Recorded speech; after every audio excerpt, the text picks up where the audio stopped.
ready for round 15 here from Indy.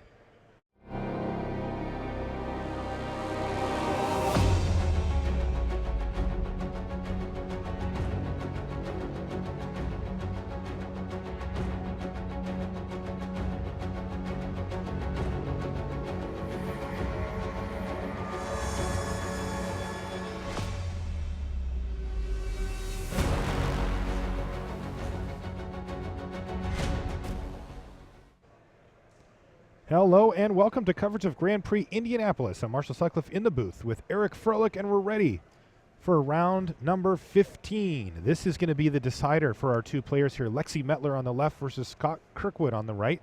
And this, Eric, looks like a clean win in for top 8 for us here. Oh, this is a pretty clear win in. Actually, these players are right on the cusp of being able to draw in. There is a risk if Ketter wins his match. He's got pretty good tiebreakers.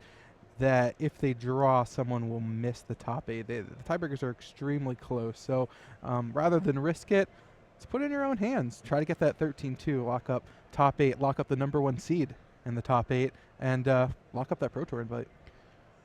Lexie, on the left side of your screen, she is a level 2 judge, and she has been running the tables with Obzon over the course of this weekend. Now, on the other side of the table is Scott Kirkwood. I don't know if he's a judge, but he's on the beatdown plan. Red-green landfall, and check it out. Snappy Gnarlid. Oh, Snappy. What up? So what's the advantage to this? Because if you look at the list, it shares a lot of cards with the Atarka red deck. Right. But instead it has a couple of creatures subbed in. What's the advantage there? Yeah, you just have bigger creatures that are a bit harder to block. Cards like Erishan Cleric and things that just have 3 toughness don't do quite as much because a card like Snapping Gnarlid is typically going to be a 3/3, maybe a 4/4, 5/5, even bigger with all these various fetch lands, evolving wilds, lots of different ways to get extra lands into play. Actually, Atarka's Command, strangely enough, the putting a land clause on Atarka's Command actually comes up with this deck. The secret mode? It doesn't really happen with other decks. Yeah, that's crazy.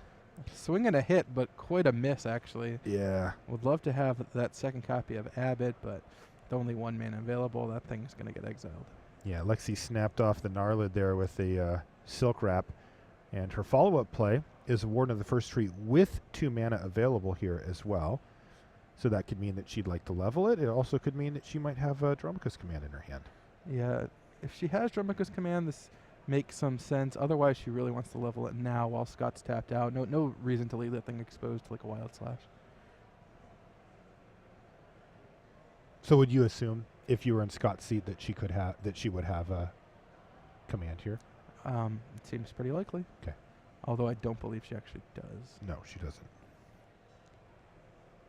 Were there some mulligans that happened? It looks like she doesn't have many cards left. She's only got 3 cards, yeah. She's played a Silk Wrap and a Warden. And a Warden, yeah. Might have been like a mold of 5. Please make your way to the gathering point, or you will be removed from the event.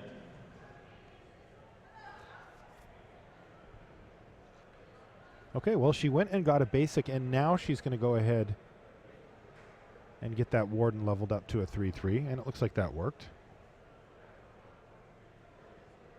She did mold to 5, Eric. Good eye there. Thank you. Ooh. That's why I have glasses. Well, I said eye. You've got glasses on both, so. Marshall, stop trying to be difficult. Running the big cheats. So here is Gideon. Now, she did draw Siege Rhino for the turn, but doesn't have black mana available yet. Though she does have it in her hand. It's going to be a little slow for her to get that Siege Rhino deployed, but she'll have to settle for Gideon this time. Yeah, Gideon does a pretty good job of stabilizing this board. Den Protector, I believe, is the only morph in this deck. Hasn't played any spells yet. Can get a land. It looks like he's got a whole bunch of Titan Strength sitting in his hand, though. Does he upkeep Titan Strength in Titan here? Strength. He's going to be able to decide whether he wants that or a land with Den Protector, and it won't be able to be blocked, so he can actually come and just kill Gideon if that's what he would like to do. Of course, if he's able to draw something like Temur Battle Rage, he's going to be pretty... He actually just wins on the spot. No. He cannot flip up the Den Protector and cast everything. Right. Even with a land drop, but he's close. I got ahead of myself with excitement.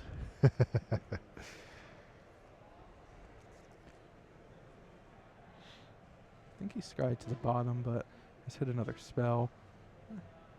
He's got options. He has another Titan Strength, I believe, already in hand. Not a ton of use for land number 5, but really weighing his options here. Maybe seeing if it's worth attacking with his Abbot.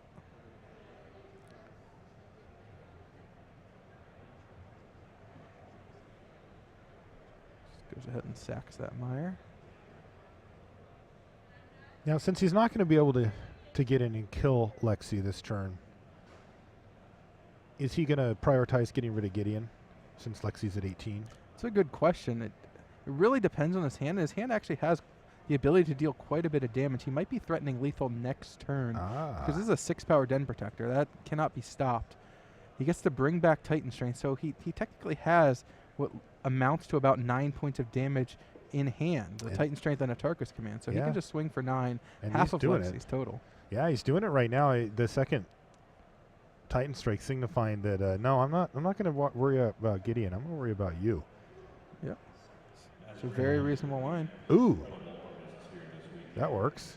You can get Siege Rhino down, but going up to 10, it's just 1 point out of range. It looks like no, Scott can do exactly 10. The Tarkus Command is going to be worth 4, Titan Strength 3, and Den Protector 3. That's he's got another Titan Strength in his hand? Well, yeah, he cast Titan Strength, brought one back, and had it cast the same one again, and has a second and copy. Has a backup? AKA a third. All right. Oh, she's going up to 11. Okay. I thought she was going to 10, so it does look like he is 1 point shy. Upkeep Titan Strength. Look for that point. Now, what kind of cards can he find to get that last point in? Oh, there's so many. There's Teamer Battle Rage. There's Become Immense. There's Wild Slash. He's not playing Wild Slash. It's not quite as many. It's Teamer Battle Rage, 4 of. Become Immense, 4 of. Titan Strength, 4 of, but only 2 left. Tarkus Command does it next turn. All right, here's Abbott. It's a Swift Sphere.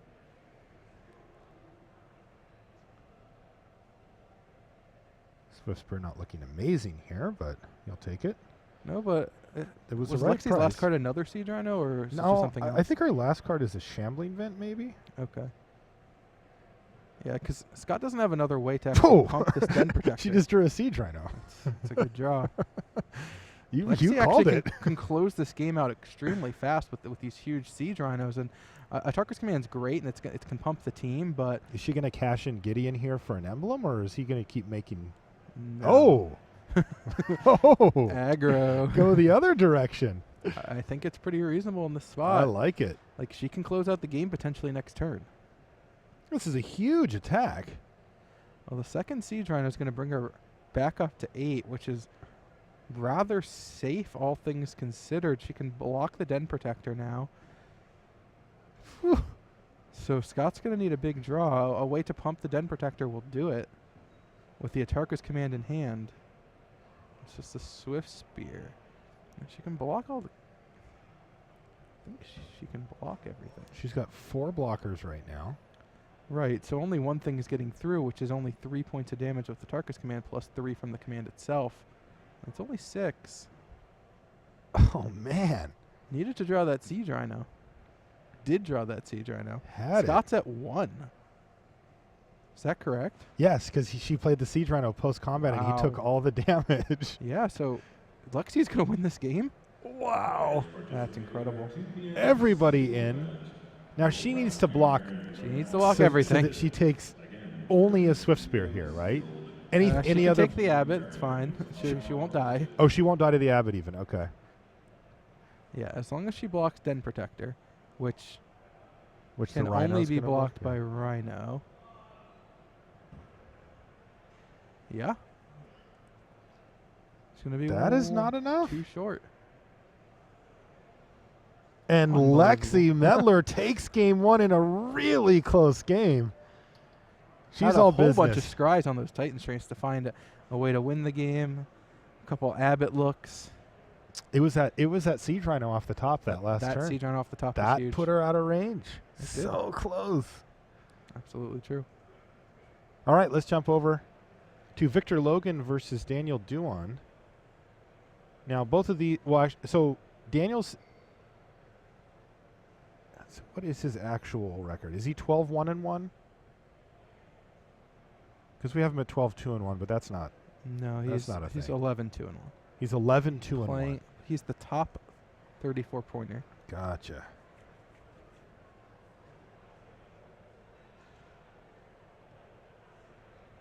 Now Victor's at a clean 12-2 here. Right. If So he wins this match, he should be our number 2 seed. Okay, and then he'll jump all our drawers. But if Daniel wins the match, then he's in fingers crossed mode, or is he in? You said he's the top tiebreaker. Right. He's not locked. He's not locked. 100%, but he is. He's looking real good. He's got a significant edge. It really is only a couple percent in the end. That has shifted before. It's unlikely. Okay.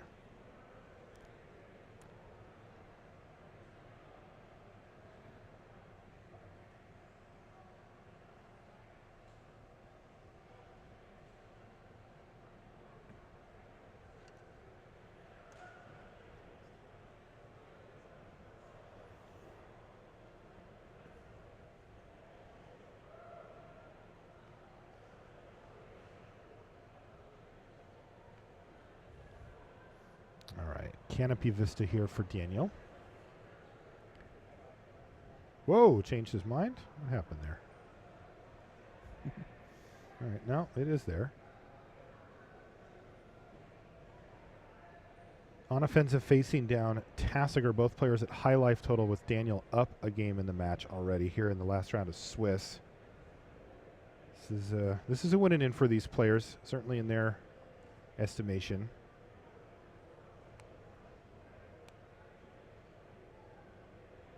And here we go again, Siege Rhino. You know, Eric, I haven't seen a lot of Manus Riders at this tournament recently.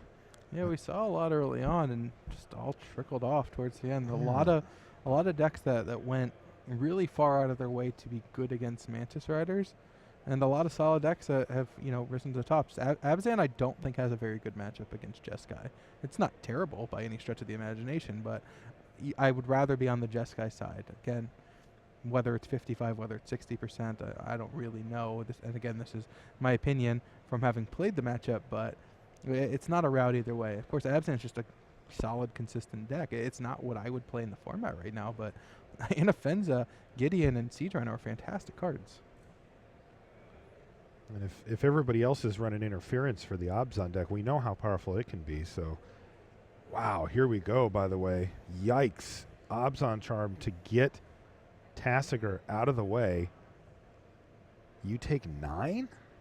Yeah, like you're dead next turn? You're using Ojutai's command to gain 4 draw a card in the face of this board. Things have gone really, really wrong. He's back up to 10. Oof. Is that a Felidar cub he's got in his hand? Oh, yeah. Just the perfect turn 6 play here against Siege Rhino and on Offenza. This is It's just brutal. another gain 4 life. Yeah. Back-to-back gain 4s.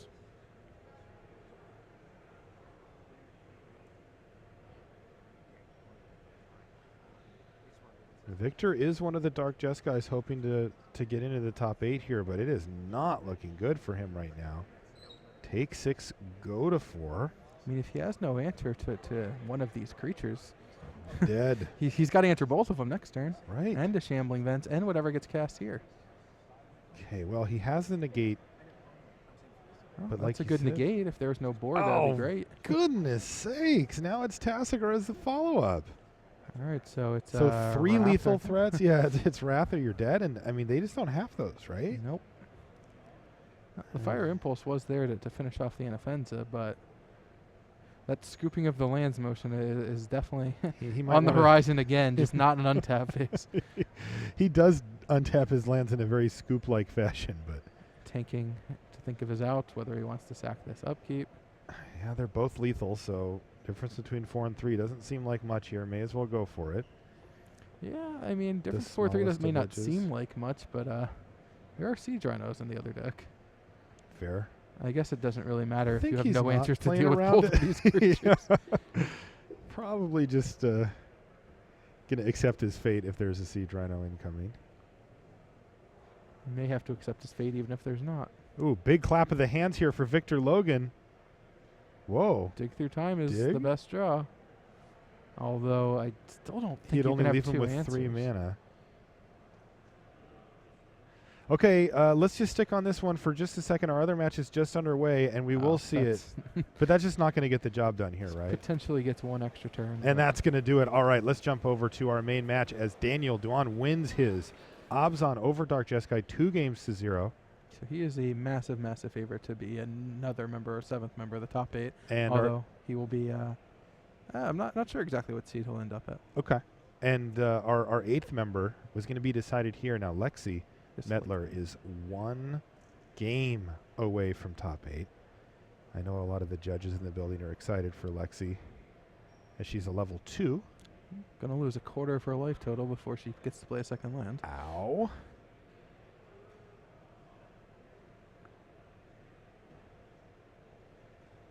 She's got Shambling Vents. She just cracked Windswept Heath. Let's see what she finds here.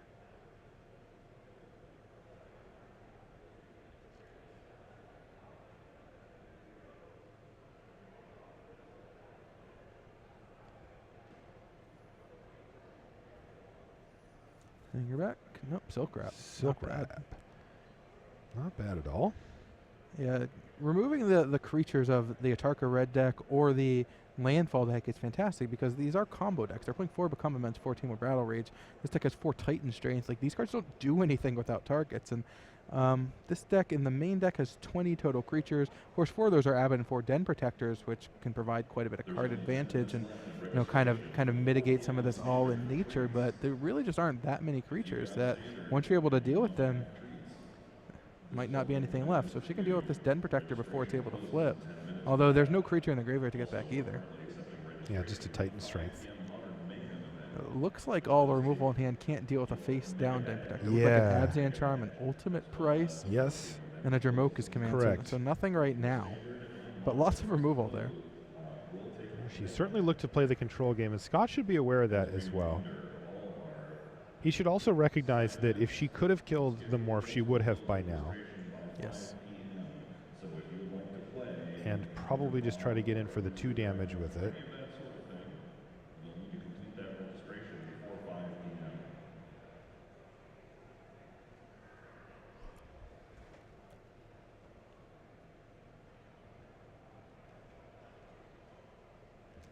All right, let's see what Scott Kirkwood has lined up for this turn. He's already got Lexie Mettler down to 13 life. And he's got a little more work to do here. She doesn't have a board state yet, but she's got a grip full of spells. And her mana's getting there.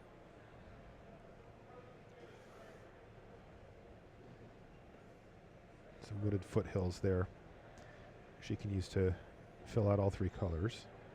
Look like another Den Protector in Kirkwood's hands to go with some combo cards. Interesting. And yeah, he's just going to be content to get in there with the Morph and play another one. This is actually really interesting. It's playing around what Lexie has in her hand kind of perfectly. It is. Look like she was eyeing casting Abzan Charm, but with Wooded Foothills as her land, she can actually get a white source or a black source that will come into play untapped. Yeah, these mana bases can be tough. You have access to all of it, but you do see this happen probably more often than the players would like. Ooh. How about Siege Rhino off the top? Siege Rhino's decent. Yeah, Scott Kirkwood doesn't currently have the mana to turn up any Den Protectors or anything anyway, so that it would just be untapped with 2 Morphs versus a Siege Rhino.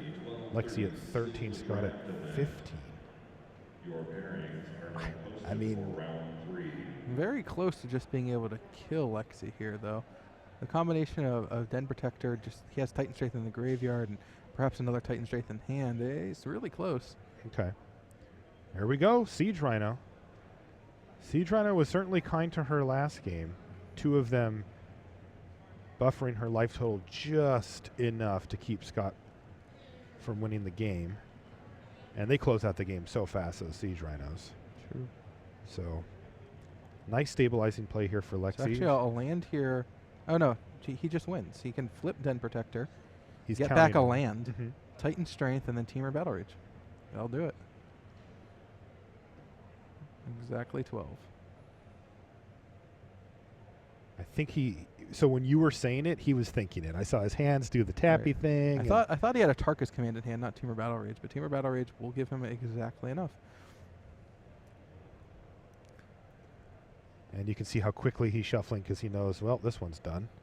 Yeah, this is And, the Lexie point where just I has like to to sit turn him there and over wait. and just be like, "Yeah, I'm going to kill you now. I don't need to shuffle." But And that's exactly what he's doing. She's going to double check just to make sure. You don't want to just say, yeah, sure, without counting. She does that.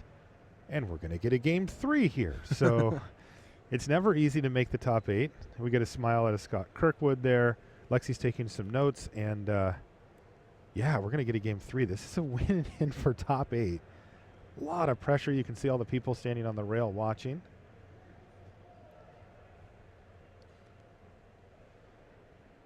yeah, reasonable stakes here.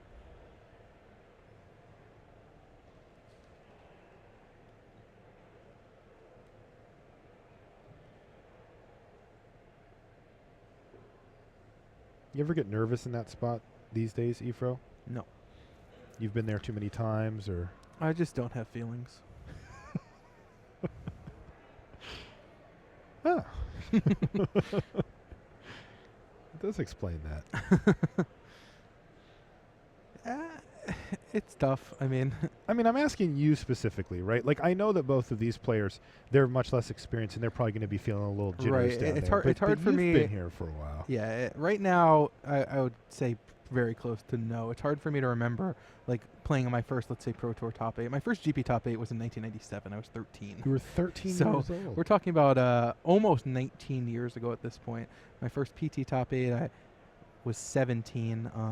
Do you remember what was going through your head then, as far as like your Not- emotions, or does Not it kind really. of a It's blur? kind of hard, but it was the weirdest thing is like I've played obviously for high stakes in some of my other professions, and right. you know, on television under the lights for pretty high stakes. And I can remember trying to think about it a few days after that happened and trying to think about why I wasn't nervous, because I wasn't. I was 21 at the time, and ESPN is filming it, and I didn't really think about it till afterwards. I'm like, I don't understand how I wasn't nervous. And my dad was just like, you were trained for this. You've played under the lights for a ton of money since you were a kid from Magic. Like, Magic is a great training Yeah. ground for some of these, you know, high pressure situations. And Huh. I just haven't felt it too much. It's a little bit there. It's more anxious and excitement than nerves, I would say. Yeah. You know, the possibility of doing something great that you really care about is so strong and so appealing. All right. Well, we are underway in game 3. This is going to determine who makes it into the top 8 and who's going to have to settle for a great finish but a near miss. And they've both got 1-drops. Lexie kicks things off with Warden of the First Tree. We've seen plenty of Warden in the feature match area this weekend. Scythe Leopard we haven't seen as much of. That one is a little less often seen. Yeah, she might just go for the Dramokus command here and take that down while she can. They're both going to be 3/3 threats otherwise. Yeah, she did exactly that. I like that play from Lexie. Just keep the creatures off the battlefield. She tried to do that in the previous game, but Scott had too many Den Protectors out. The old Scythe Leopard into Snappy Gnarlid curve here for Scott. She's going to attack with the 2/2, knowing that Scott can't realistically block. Yeah, that Oh, and there's a Silk Wrap. So, and a second Warden. She Wow. can actually get black mana with this Windswept Teeth, I don't believe. So it's just another Warden coming down and a couple powerful black cards in hand, just waiting for that one black source to really go nuts. Although what were the even- cards she had? I didn't see. I believe it was Anafenza and Siege Rhino. Ah. What a great start for Lexie Mettler here, though, in game 3, killing 2 threats while producing 2 threats of her own in incredibly mana-efficient fashion here. Right. I mean, even just a land of any type at this point means she's going to have a 4/4 and a 3/3 in play, which is a clock that's going to end the game real quick. Then she can give them lifelink in not too long. So a lot of good options here, and she's at the higher life total. So Now, Scott, though, is not done yet. He's got No. 2 more creatures to add to the battlefield. And one of the things that you'll you realize right away while playing against this deck or the regular Tarka Red deck, is that it's scary. It's the type of thing where they can kill you out of nowhere, like what happened in the previous game. And even though it feels like Lexie's way ahead here, with places to put mana, 2 threats, and all that, she does have to respect the fact that sometimes you just die. Ooh, that's black mana. No, it's not black mana. Not black mana? No, the Windswept Heath, there's no white, black, or green, black land to go get. Right. So tough one here. She But finds it is a land. mana, which we just talked about being a 4/4 and a 3/3, which Yeah. are much bigger than Scott's threats. All right, so she'll Although have to she's settle for not that, but gonna she's go for it. not attacking Ifro. She doesn't want to get, oops, I'm dead, out of nowhere. It's not unreasonable. Now, this Ugh. deck is capable from no board, 3 cards in hand, and 4 lands, nothing in play, of just dealing 18 with a Swift Spear, a Become Immense, and a Temur Battle Rage, which is incredible. It's just scary. Yeah. 18 trample, mind you. Right. Ooh, we got a real game on our hands here to see who's making our top 8. So now this is an interesting spot once you play a fetch land of, do you actually want to block like something like this Snapping Gnarlid? So it's a 3/3 now, right? Right, with the threat of becoming a 4/4 and Temur Battle Rage giving it double strike and trample and Titan Strength giving it +3 and a target, all the different cards are online. And it does put you in a bad spot from Lexie's position too, because oftentimes you'll figure out that you're kind of in one of those, rock and a hard play situations, right? Where you block Absolutely. and you lose both creatures to that combo, or you don't block and you lose the game to the It combo. looks like he has Become Immense and Temur Battle Rage in hand. Whoa. Now, what are the cards that he's going to think about here for Lexie? Because we know that she just wants to put the mana into the Wardens. But Well, what is she thinking of? What is he thinking about? number 1 would typically be Absent Charm. That's not up. Okay. No black mana. Dramoka's Command can Yeah. fight and kill the creature before the Temur or the Become Immense resolves. That's definitely something to worry about. Okay. If he does it on the Gnarlid, he can take Surge of Righteousness off the table. That's true. Doesn't have to worry about that. Yeah, there's not a lot of removal that doesn't require black. These Abzan decks are basically green-white decks that splash Anafenza, Siege Rhino, and Abzan Charm. Usually like maybe a one of Murderous Cut, a couple sideboard cards, but not too much to worry about. He's seen Ultimate Price as well. Again, a black card that just isn't relevant right now. All right, so he's going to attack for 3 to start things off here, and he's just going to kind of force Lexie to react. She can make that ward into a 4/4, but once she does, she's going to have tapped 2 mana. Then it looks like Dromoka's Command's the thing that he's going to be thinking about after that. Yeah. And how good is Dromoka's Command? Oh, you know what? I don't think she blocked. She might have double blocked. If she single blocked, she's gonna die. Okay, yeah, It's gonna be it is 20 not clear to me where and how she blocked yet. I think that he just arranged blockers. The topmost, the 3/3, it is going to be the first blockers. What it I looked see. like pointing. That could certainly not be true. No, I But saw his finger. I saw him point. I don't know if it means anything. Right.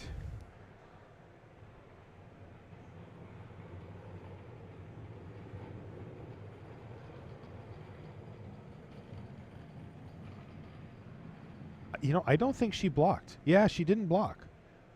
Didn't block. And he didn't do anything. So she took 3. What? And she did not pump the other warden either? No. Okay. That was strange, right? Like, once he passes the turn, you're pretty safe to pump your warden. Yes. All right, well, let's see how this almost develops forced now. into it. I think she still has not found black mana. She's got... Does she have all 3 in hand now? Does she have Siege Rhino, Abzan Charm, and Anafenza? It looked that way. Oh, man, if she can find black mana. Well, if she finds black mana, it means she's tapping out and she's dying. And then she's So going to be dead. This is kind of just a... I don't see how she wins. Okay. I mean, it's kind of at that point where she's almost lucky that she hasn't found that black mana, because if she plays Siege Rhino, well, I guess Siege Rhino might be able to get her out of the woods a little bit because she has enough toughness that if she blocks with everything, but she's going to lose her team. The combination of Gnarlid, Fetchland, Temur Battle Rage, and Become Immense is potentially 18 or 9 double strike, so 18 in trample. Of course, last turn he was able to sack the Wooded Foothills, and be able to cast Team or Battle Rage with Gnarlid already being a 4/4 because of the landfall trigger, and then be able to cast Become Immense because his graveyard's actually not stocked. Mm-hmm.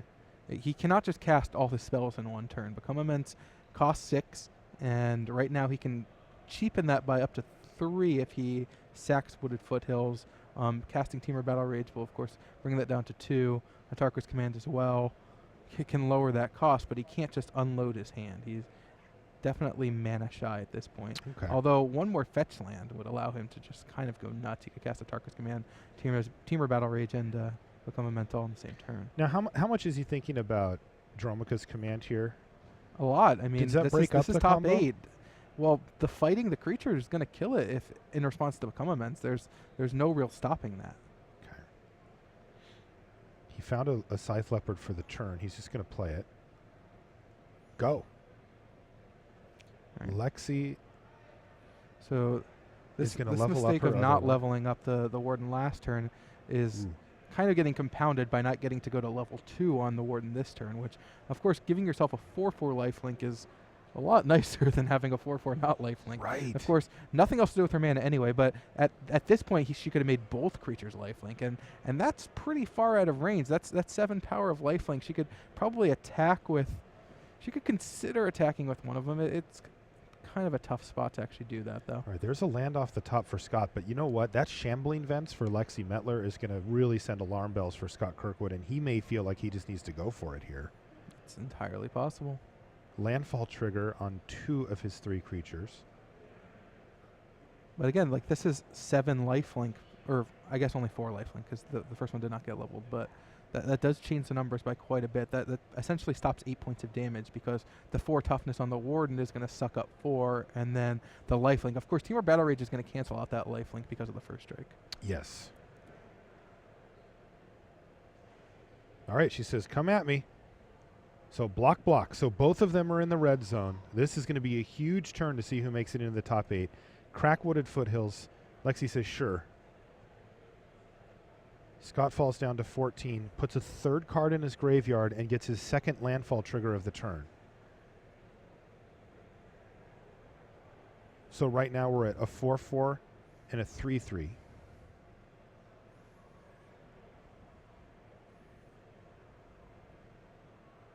And this is where the fireworks start for Scott. Yeah, he can just cast Atarka's Command, and it's pretty good. Okay. He's going to kill both creatures. Cast Atarka's Command.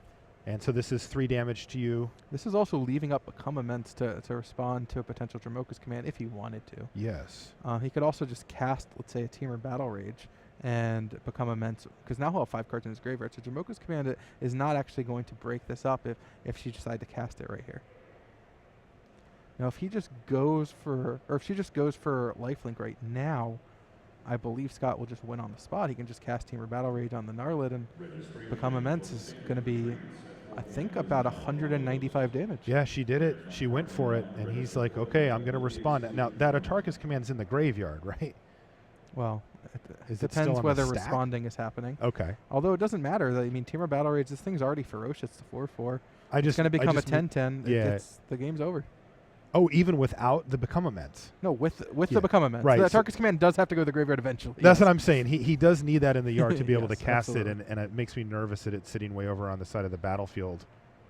He forgot about it. It's sitting in a random area. What just happened? Yes, the Become Immense would have been worth 12 additional damage, and she's at 6. It would have also been the 5th card in the graveyard. Right. Okay, well, she did lose both creatures. Let's just get caught up to the board state here. We get a spotter This to is maybe put weird. Atarka's Command in the graveyard. Yeah, and now Scott's going to look at it like, oh. So you're telling me I could have won last turn? Yeah, it felt like he saw it. He got real excited, started going through the motions, and Maybe- you'd just be like, what happened here? You know, maybe he looked down and thought, I must have miscounted. Yeah, I assume. Now, Lexie... He's still going to win. She just I'm passed, pretty sure. She just passed the turn back. Yes. And Yeah, he she's just- leaving up Abzan Charm, but that's not going to be enough, because he can attack with everything. He can choose to Titan Strength one of the creatures, show Abzan Charm, and he can Become Immense another one. Yeah. Dromoka's Command doesn't do anything now. He passed. That is He passed because of Shambling Vent? She can't activate Shambling Vents. So, I mean, I'm digging for answers here, Fro. I got nothing for you, Marshall. Okay, he passed the turn. That is... She finds Sunken Hollow here with her Flooded Strand. That is a black mana source, and the second one for Lexie. I'm going to go with camera time. Or maybe he thought Windswept Heath could get black mana. I got nothing for you. All right. She's at 5. She was at 6 last turn. Now she's back up to 8 because of the Siege Rhino. Still has the... Well, doesn't have the win in hand anymore, does he? I guess he has to. She can only become a... Like, if she doesn't cast a Tarka's Command or Abzan Charm on whatever he Titan Strengths, doesn't then he Become Immense doesn't get left on. Is that enough?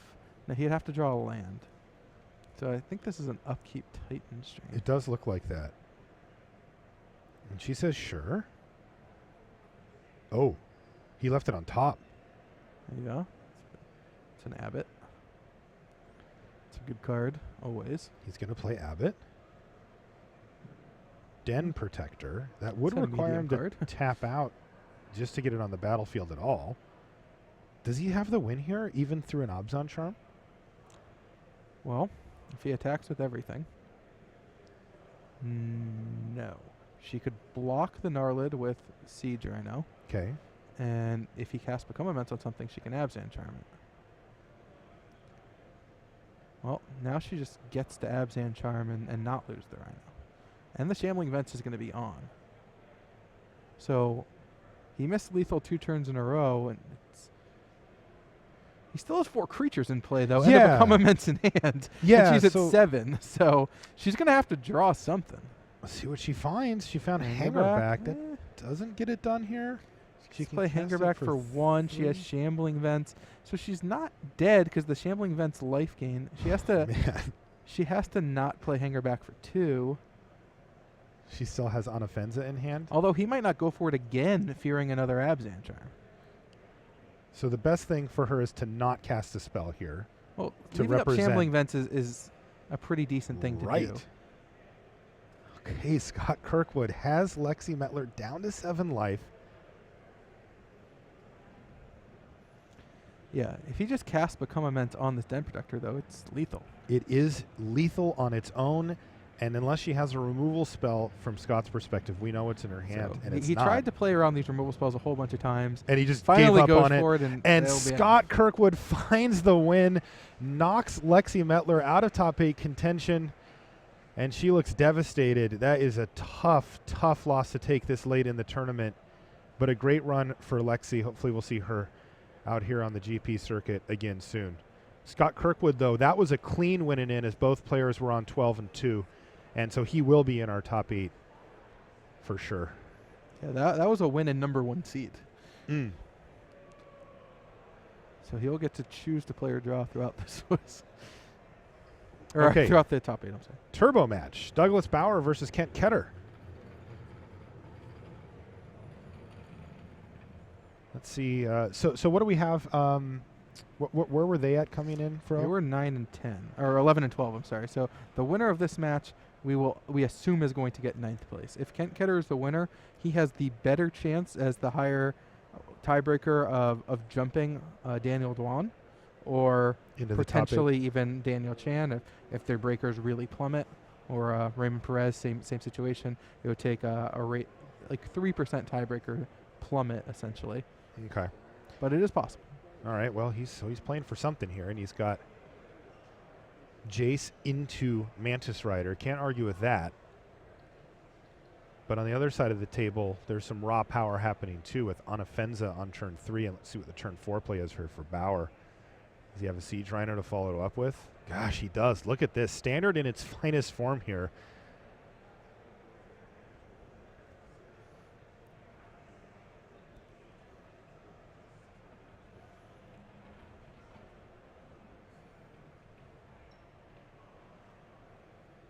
All right, so it looks like that was a Crackling Doom there for Kent Ketter. And that's going to take down Anafenza, leave a Siege Rhino back. Jason's going to plus, shrink down the Rhino, leave back the Mantis Rider. after attacks, meaning that it can block the Rhino, and things are looking really good for Kent Ketter here in the first game. Yes, a pretty great start, but still a Siege Rhino in play. If he's able to deal with this Jace, it's some potential. Okay. Ooh, Wingmate Rock's huge. Woo! Wingmate. Wingmate Rock is the kind of card that just completely swings games. Yeah, it sure does. Now all of a sudden things look good for Douglas Bauer after just that. So let's see if Kent has any answers here.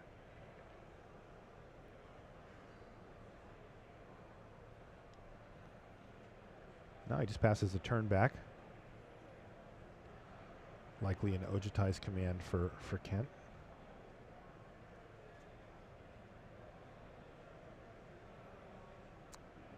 So Douglas is going to play his Planeswalker.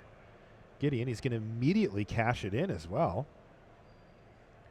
And that was Utter End to take down the main bird. But still, that's a lot of damage here. Oh, yeah. It's like 7 points. It's like 9, right? Well, Jace. Okay, so a quick Jace is gonna update here. -1. Right.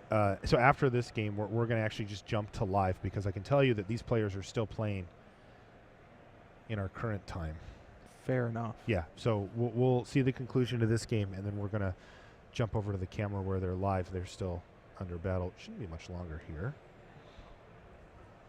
Kent has whittled down the board to an emblem and a bird. And It's my favorite phase of the game when Shambling Event becomes a 3/4 life. Yeah. Okay, so we saw that Douglas Bauer won game 1 there. We did. But Kent fought back, and he picked up game 2. So now it looks like we're in the early stages of game 3. Both these players at 11-2-1. A win in probably 9th.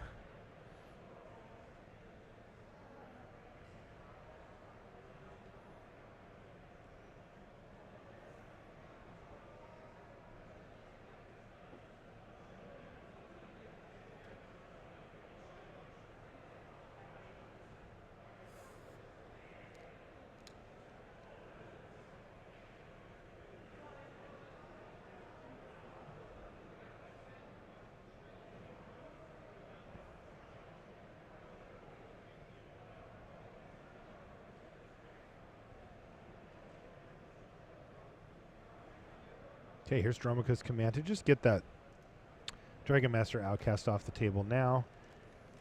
Get in for some beats.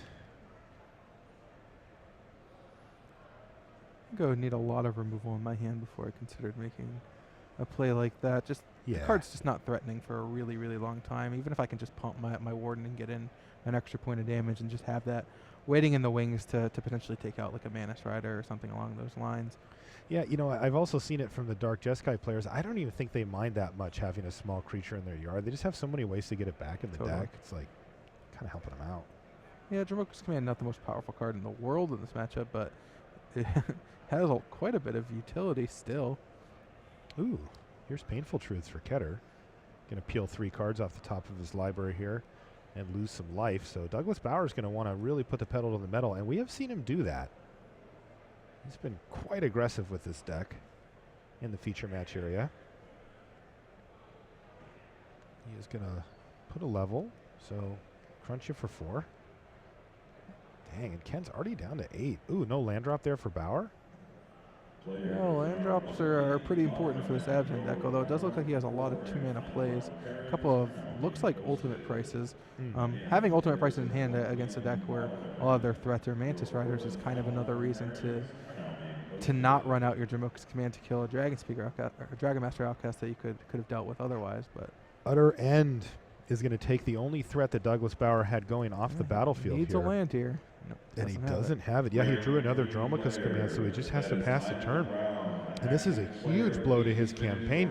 Kent Ketter is at 8 life, and things were looking okay for Bauer. And now all of a sudden he's getting despised here, and missing these land drops is really going to catch up with him. So yeah, you saw those 2 ultimate price there, Fro. There's also a Siege Rhino, a Gideon, a complete disregard, and then that last draw step Dramaticus command. This is a pretty nice despise, not just because it takes Siege Rhino, which is of course a great card, but knowing exactly what 3 removable spells your opponent has in hand, and the fact that they have Gideon when you have Negate in your hand allows you to craft a pretty great game plan. I mean, he's got Disdainful Stroke and Negate just sitting there waiting. He knows when's the best time to actually cast this Manus Rider. He's got Ojutai's command in hand, so he can bring back Dragon Master Outcast and draw a card if he wants. So a lot of options, and being able to craft that game plan perfectly is a pretty nice tool. Here's Ojutai's command, and you see him start going through the library for that Outcast, and there it is. Yeah, not the best command when you know your opponent has multiple ultimate prices in hand. Did he draw the card? He did. Okay. I don't know if he drew one for the turn yet. No, I don't think. What? Did he draw? Perhaps he did. I felt like Douglas stopped him to say, hey, before you untap, I want to kill your Outcast. Right, and I didn't see a card get drawn after that. Yeah, he definitely drew one for the Ojutai's command, though, but I kind of missed that in the fray, yeah.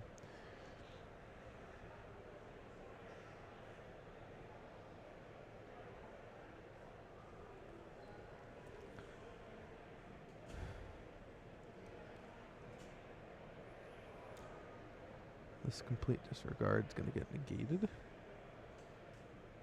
And Ketter's going to have himself in pretty nice position.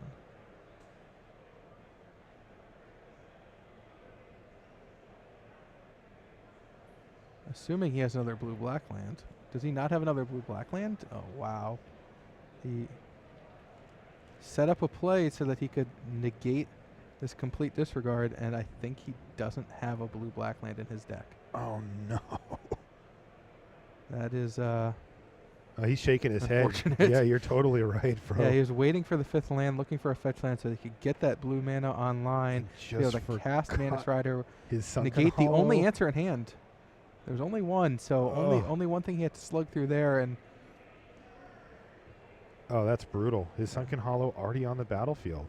Now, he had a negate, right? he had a negate. So he can take care of this Gideon Well, he has now. Disdainful Stroke as well, Okay, and he sure. knows there's no other Siege Rhino, or at least there wasn't when he cast Despise. He knows 2 ultimate price, and I think Dramoka's command was already there. That's right. It looks like a Murderous Cut was the drawn card. Yeah, he doesn't know about that. So still hasn't found a second blue to be able to deploy threats while leaving open his counter magic. And this Bloodstained Mire can't find it either, right? Nope. Awkward. Yeah, he's in this weird spot. He'd love to be able to get back Dragon Master Outcast and potentially negate something, but with his Ojutai's command, he just can't do it.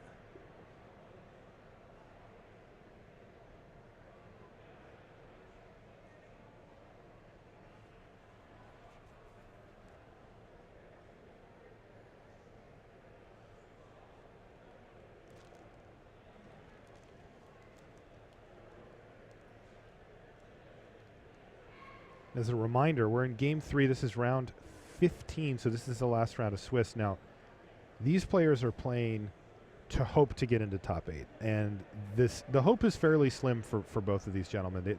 Something fairly dramatic has to happen with tiebreakers to actually get one of these guys into the top 8, but they are not dead, and of course, you know, they're playing for pro points and money as well, so let's not forget that, but they got some work to do if they're going to actually make it into the top 8. Here is Ojutai's command number 2 for Ketter. Yeah, having the Murderous Cut available to take down the Dragon Master Outcast after tapping down to just 1 mana is really important, or else a dragon would have come online.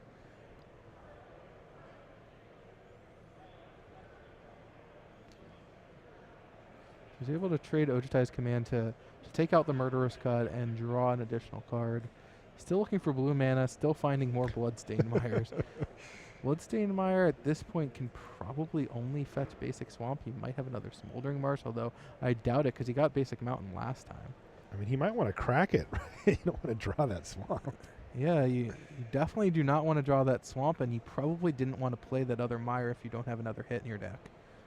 Having cards to discard is actually a relevant thing when you have cards like Jason in your deck. Yeah, absolutely. All right, Crackling Doom is going to take down Shambling Vent as Ketter had fallen to 5 life while Douglas worked his way back up to 15. All right, he found a blue source. It's tap, but it's Evolving Wilds. Another Shambling Vent.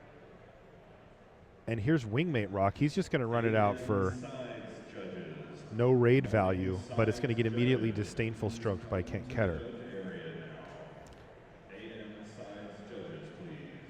So Ketter does have another copy of Smoldering Marsh in his deck, and he has a basic Swamp. So I imagine he really wants to get those out. Drawing them not only is terrible. How you don't many want to draw them Smoldering in your deck. Marshes in the list? 2 total. All right. So I assume there's still 1 in the deck, but drawing 1 is already very bad, and it's made worse if you just turn your Bloodstain Iron to no longer being a land. Yeah, I mean, he's at 5 life. He must just be, he doesn't want to get rhinoed out here. Yeah, it's completely reasonable.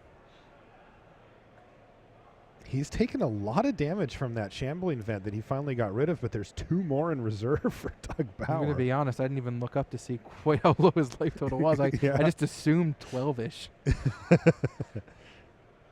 Here's Negate to protect Jace Vryn's Prodigy.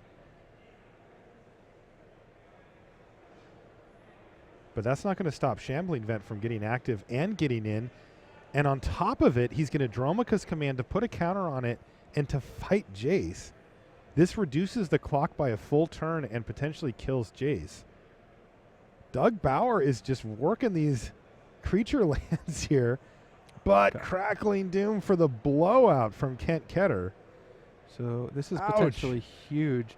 Ketter's going to get to untap and flip Jace. He can then flashback Ojutai's Command to gain life if he wants and bring back Dragon Master Outcast or cast any number of powerful cards. Wow. Really looking for something like, I would say, Dig Through Time is kind of the best you can get. Okay, that's How about not we your discard graveyard. that to the graveyard there, Kent? Yeah. Ooh, Tasigur too. That's Tasigur fantastic. too. All right, let's clear out some of the chaff here.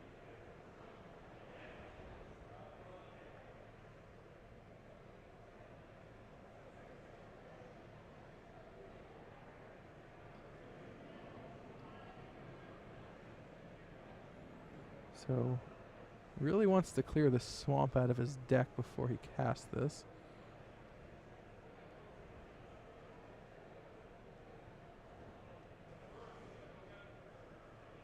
Or I guess he's not drawing a card with it, so probably gaining 4. You think he's just going to gain 4 and get back the Dragon Yeah, I Master? think so. Oh, he can sack a land and still be out of Rhino range. Yeah, it certainly feels like Ketter sees control of this game now. Did you just Tasigur, pump the Dragon fist? Master Outcast. He should. I mean, he is way ahead after that turn. Oh, yeah. Everything changed with that Crackling Doom. He gets way more ahead every turn because he gets a 5/5 dragon. Yeah. I mean, he's going to close out this game so quickly.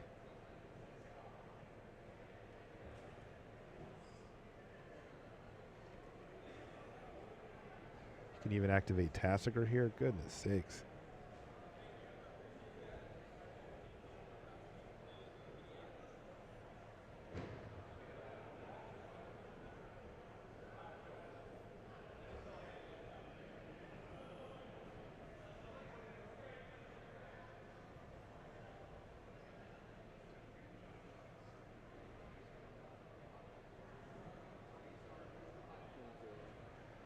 Okay, we have hit extra turns here, Eric. So this is turn 0. All right, well. It feels like Ken is going to be able to just slam the door on this game. It does, but if he He's has like a got- Dromoka's Command to kill this Dragon Master Outcast, yeah, he gets to gain 3 life. Oh. Tasigur can't kill him in turn, so it's Wow. close. That's a game changer. Now, Kent does get turns 1, 3, and 5 here. Right, he's going to get to be able to flash something back with Jace. He forgot Did to he use not use Tasigur. Tasigur? Maybe he He didn't want to could he have crack boarded the out mire? basic swamp. I think he just forgot. He was laying out his graveyard to show, I think, what he could bring back. But he just didn't do it. Okay. Another Dragon He Master drew a Outcast. Dragon Master Outcast. Well, interestingly enough, this Shambling Vent just gets to come and attack Jace. So he's going to get to gain 3 life either way and either take down Jace or the Dragon Master Outcast, both of which are extremely good to take out. Kent still cannot deal enough damage in time, thanks to the Shambling Vents. Right. How about on a Fenza?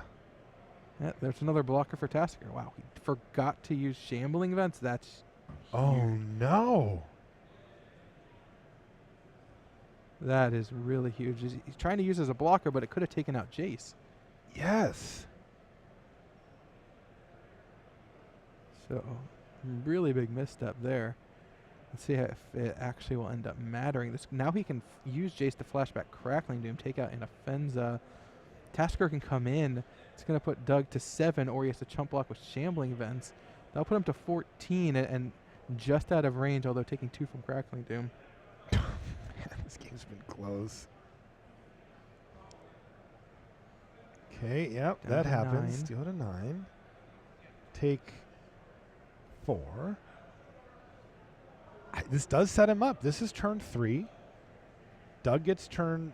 Yeah, If he attacks, Doug needs to block here, he needs to activate and block here. or else he needs to draw something. If he doesn't block here, he goes to 5. The dragon just gets to swing in and kill him. If he activates Vents and attacks, dragon eats it, and then Tasker is free to come in and kill him. So right now he's going to 12 life and only facing 10 damage. So he has a lot of things he needs to fade, but he is not dead on board. And also he has a draw step here that maybe he can find something to even buffer it further. He's looking at the card. I mean, there's nothing else to do, Doug. Just play what you got, right? I mean, if it's an instant, maybe... I mean, a removal spell, you just want to take out the dragon run now. out the dragon, yeah. Kent forgot to use Tasker again. I guess it doesn't matter at this point. You just get back something like... irrelevant like a Jace or whatever, but... Okay, Do you well, exert influence? 5, 9, 10. Go to 2, but he needs Crackling Doom or Kolagon's command, and he doesn't have it.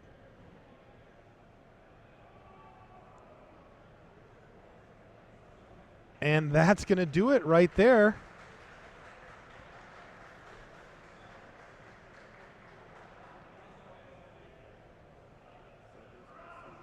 So what ended up happening there was that Doug actually conceded to Kent Ketter. Interesting. Looks like they had a little chat there. So that's going to do it for round 15 coverage. What a roller coaster that was. Those were crazy rounds, and that's going to do it for round 15 here from Indy.